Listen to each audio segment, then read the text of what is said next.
The beginning of the story of the greatest hero known as Homelander all began in the very start of a Vought lab.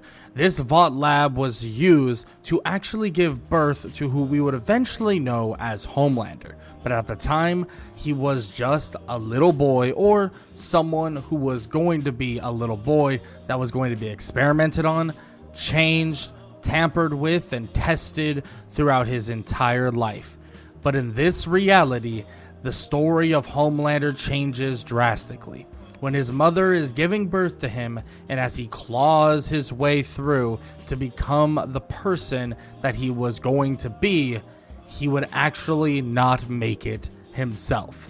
The one we know as Homelander would actually not make it in this reality, and all of the money, time, and all of the resources that were put into this project, into the project of making the greatest superpowered being, would all go to waste. Of course, the one and only Stan Edgar, the CEO of Vought, would see this as a massive waste. At the end of the day, they just lost their what's supposed to be their prized possession, and now he needs to make a choice to void all experiments involving this specifically, or just, flat out keep on trying more and more and more. He would kind of think about this over the next 6 months, and as he's thinking about this, he would get news of something very, very odd. Because on another planet, something was happening far, far away, where the core of a planet known as Krypton was cracking, breaking, and imploding on itself and shattering, as not a single person on Krypton knew that this was occurring. In a last-ditch effort, the father and mother of the one we know as Kal-El, or Superman, would make it so that there's an escape pod ready to go for their son. Jor-El and Laura placed their son Kal-El in a small spaceship and sent him to where we know as home, but who they know, or what they know, as Earth, hoping he would survive and thrive on a brand new planet. Soon, who we know as Superman, and then eventually would be named Clark Kent, would come crash landing. The crash landed spaceship would land in a rural area near the town of Smallville, Kansas. But here's the thing. A lot of people would know of this spaceship of some sorts crashing down, but they wouldn't act on it just yet. But the people there, known as the Kents, would actually discover the baby and would obviously raise him as a kind-hearted farming couple known as Jonathan and Martha Kent. They would adopt him and name him Clark Kent, like I said, and that's when things would go pretty normal. The life of Clark Kent, or Superman, would go on pretty normal, and they would learn a couple things. They would learn about his strength, his power, not necessarily where it comes from, but they know that he has it. But what they didn't know is that their little farm would become a target very, very soon by Vought International, where a lot of people from Vought would come over and ask about their son and talk to them about the spaceship that landed not too long ago. And of course, they could not convince them otherwise on the idea that Clark Kent is not an alien, so eventually they would learn that he is. They would offer them a copious amounts of money, a sum that only those who are of the highest stature would even touch or graze in their lifetime.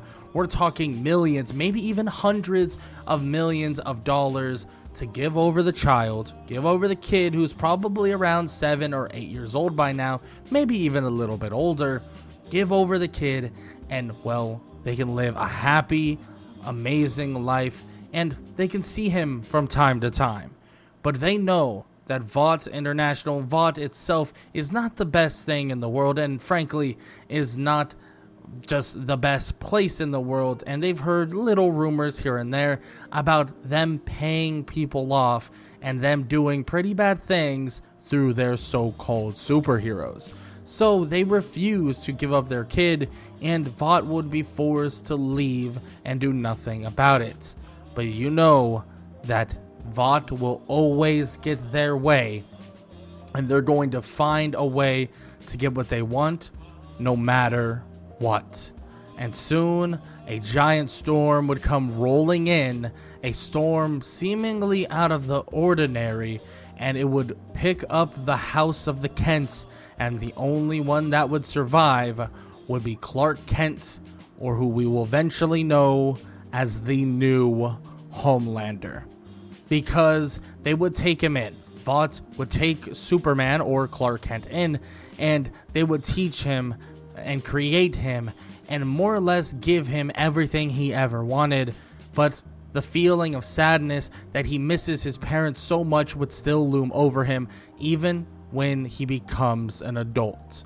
Because eventually he would become that same adult that he once was, but he would still hold on to those morals that were taught to him when he was just a child. So yes, Vought does want certain things out of him, and so that he could survive and, have a good life, he does follow along with some of them. But in terms of the brutality, in terms of the horrible things that may follow when he becomes this so-called Homelander, well, let's just say he makes sure that everyone is morally sound and correct, especially coming into his first stages as a superhero. And that's exactly what we're going to be talking about in this idea of what if Superman replaced Homelander in The Boys. I think most of you are thinking, right off the bat, that it's pretty obvious that Superman would be far stronger than Homelander by a large margin. And frankly, that might be a bit of an understatement. And I'm with you. It is a bit of an understatement. Superman is far, far, far, far, far stronger than Homelander ever is or was going to be in the first place. So power is definitely one of those things. But one thing that we have to keep into account with The Boys is it's not really the threat of superpowered beings. It's more about politics. And I don't mean politics in terms of like your Victoria Newmans and stuff like that. I mean politics in terms of politicking every single little bit or part of life. We know that superheroes in The Boys are, for the most part, kind of made up. There's really no real superheroes, right?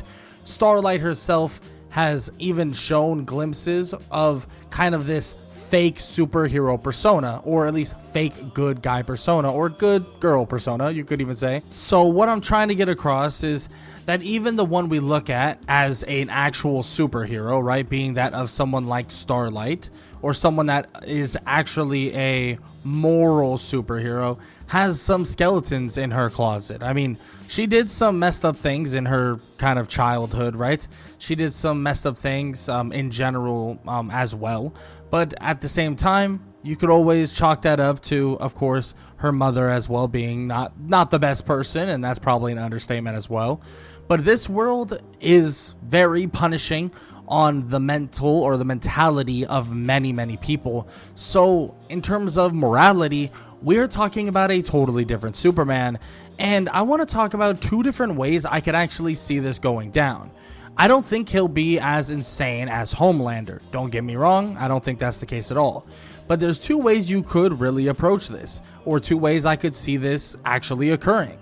For one, I think that Superman could carry on the morality of his parents and kind of, lean more to that moral side. So we have more of a Starlight figure as the leader of the Seven.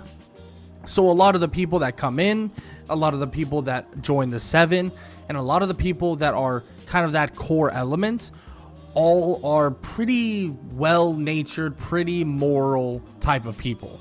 Because they know that they don't want to basically let down Superman, or they don't want to let down Clark Kent, or this version of Homelander. And they're basically going to follow alongside what Superman does best. And we can literally attribute that to people like A-Train, people like Maeve, right? And all of the rest of the 7 as well, like the Deep, Translucent, and stuff like that. The earlier version of the 7, they would definitely follow in line a lot more because they would see that Superman, or you could even say Homelander, but I would say I'll call him Superman just for simplicity's sake. And I honestly think this would make the 7, or the core heroes or core superheroes, a lot better. And this would make the view on heroes a lot better as well. And I would absolutely hate not bring this up, because this really needs to be brought up, and that's with Billy Butcher. We know Billy Butcher is flat out not really that good of a person.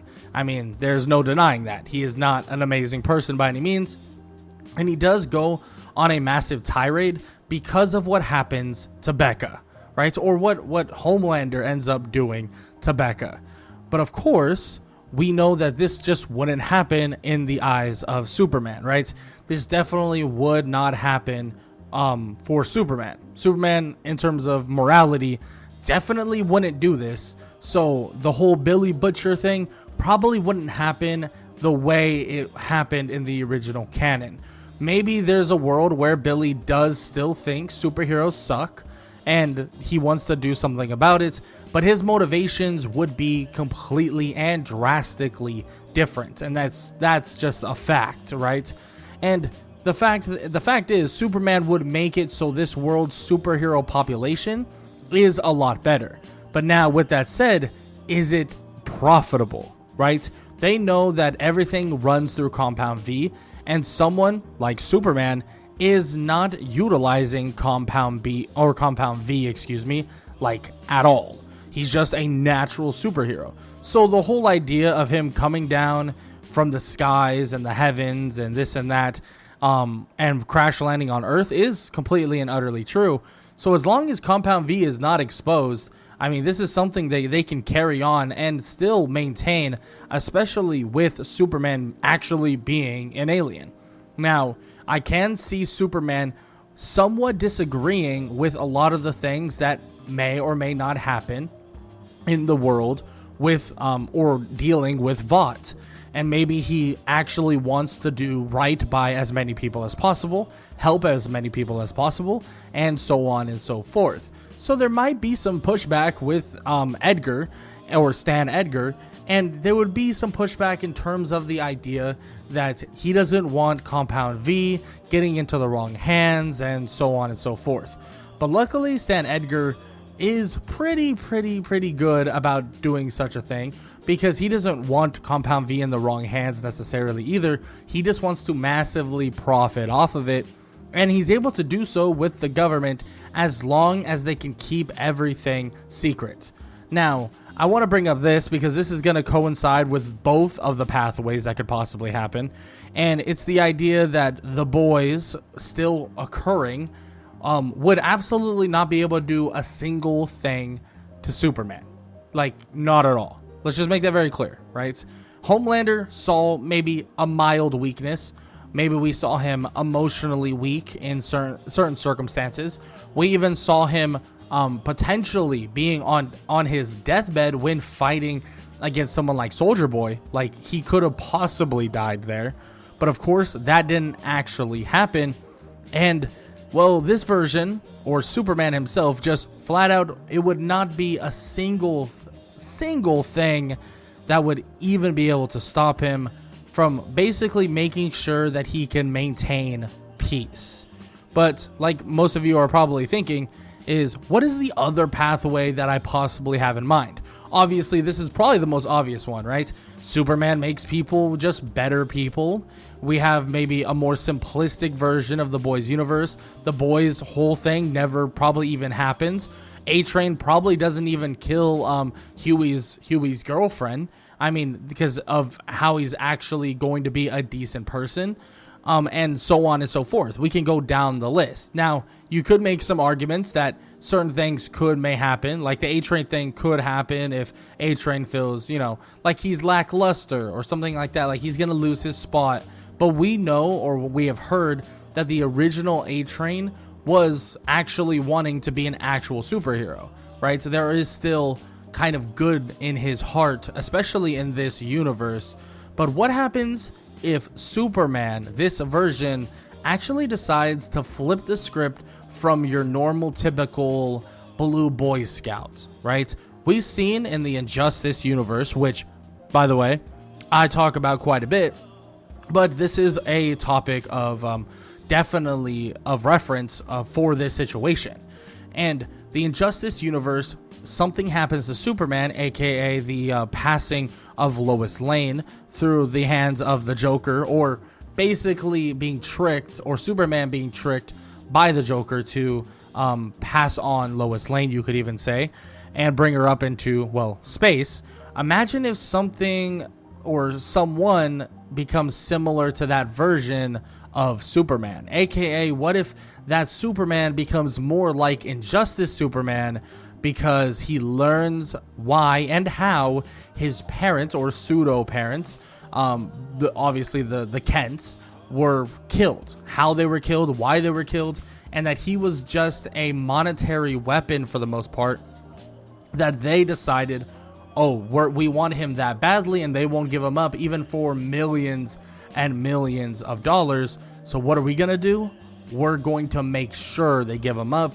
And if we get that version of Superman, that's a very scary thing, because this version of Superman would turn this marketable, this money-making whole superhero propaganda thing far, far from what it would be, more into this Injustice world where every single every single one would have to obey.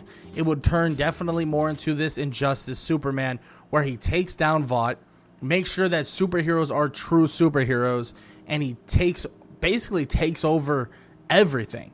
And he starts demanding that everybody lose all weapons, no war, no conflict, none of it. He shuts it all down, and a lot of these people, a lot of these superheroes would 1000% fall in line.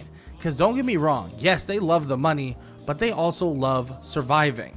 They also probably have a little bit of feelings, and also kind of want to basically benefit from Superman. So they're going to follow along with Superman. If it's out of fear, if it's out of respect, or if it's out of actually believing that he's right, they're going to follow along with Superman for the most part. And there may be people like the boys, and this is where the whole boys situation may come into play, where the boys might actually have conflict here, right? In one version where Superman is more of that good person, that blue Boy Scout, the boys probably just wouldn't exist. In this version, the boys most likely would exist, but to be honest, I'm not so sure if they would even stand an inch, even a sliver of a chance. And by not so sure, I mean they actually don't. The only way they would even stand a chance is if they got kryptonite. They would need kryptonite, right? But there's no guarantee that they would even be able to find kryptonite or even discover it for the most part. And even if they did, there are so many other super powered beings that would be able to stop them on top of that. Yeah, don't get me wrong. Superman being weakened, oh, that's awful. That's like, you think that's a game over. You think that's an automatic win, but it's not. Because if all of these other superheroes believe the same thing that Superman does, and he creates a regime around it, there is no stopping him. There is no way anybody's going to be able to actually and functionally stop Superman and his regime. And well, let's just say, even if they got kryptonite, the boys would still flat out lose and fall straight on their face. And on top of that, frankly, this world, like this entire world, would probably be better for it. In just the idea of it being safer, you could say. At least better than the regular boys universe that we are currently dealing with at the moment. But as a little tiny tidbit that I really want to talk about, and something that I could see happening, outside of the two possibilities that I said, because I know I did say there's basically two possibilities I could see. The third would be a little bit more far-fetched, and something that would be interesting to expand on a more story-driven narrative kind of video, but I'll reference it here a little bit, and that's the idea of Superman actually not coming from the Kents at all. You have them raise Superman, of course, raise Clark Kent. They come, or Vought comes and is like, oh, we want to take him, we'll give you all this money. They say no, and Vaught's like, you know what, okay, that's fine. And instead of actually sending a tornado or actually killing his parents, what they do is they try and get the DNA of Clark Kent.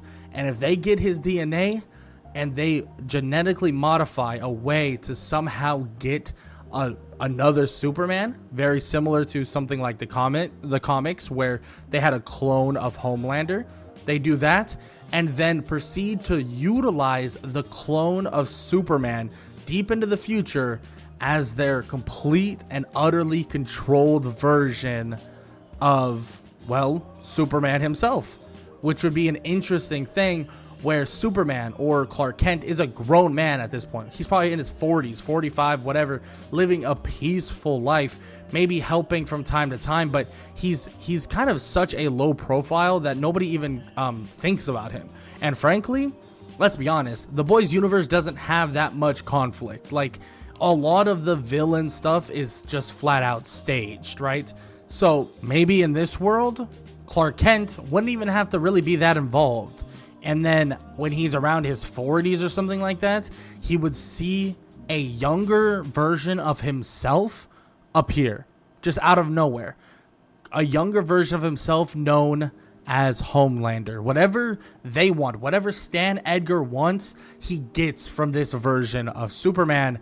And this would shock him. This would make him feel extremely uneasy. And this would absolutely send the world into a different era. Now, you could say that maybe the story goes exactly the same as canon from then on, but that is still from the genetics of a super powered alien being, maybe even having the ability to basically create a stronger version of Compound V. But I'll leave it there. I would love to hear what you guys have to think on the idea of what would have happened if Superman replaced Homelander in The Boys.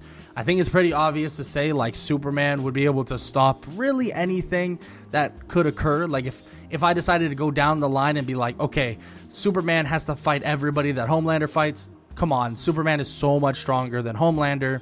So that's kind of the reality of it. But still, if you guys enjoyed and want to chime in to what you think, please leave it in the comment section below. I always love to read what you guys have to say, what you guys think, all that good stuff.